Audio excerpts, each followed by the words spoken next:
सर्व भारतीयांना गर्व व्हावा अशी एक बातमी आपण रोज फेसबुक, इंस्टाग्राम सगळीकडे पाहतो आहे.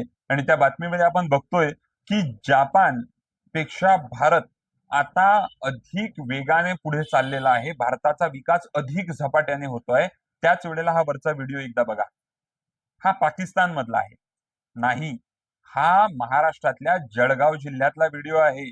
जिथे ज्या जळगाव जिल्ह्यामध्ये 4 मंत्री आहेत, त्या 4 मंत्र्यांनी भाषण देत देत शपथा घेतल्या होत्या की आम्ही जनताची सेवा करू, जनतेना सोयी सुविधा करू, ह्या आमच्या लाडक्या बहिणी आहेत, आमच्या माता भगिनींसाठी आम्ही काहीही करू. अशी अनेक भाषण आपण सगळ्यांनी ऐकलेत. परंतु आज या बोरमळी नावाच्या गावातील शेतकरी कुटुंबातील जळगाव जिल्ह्यातील एका महिलेला रस्त्यावरती बाळाला जन्म द्यावा लागला.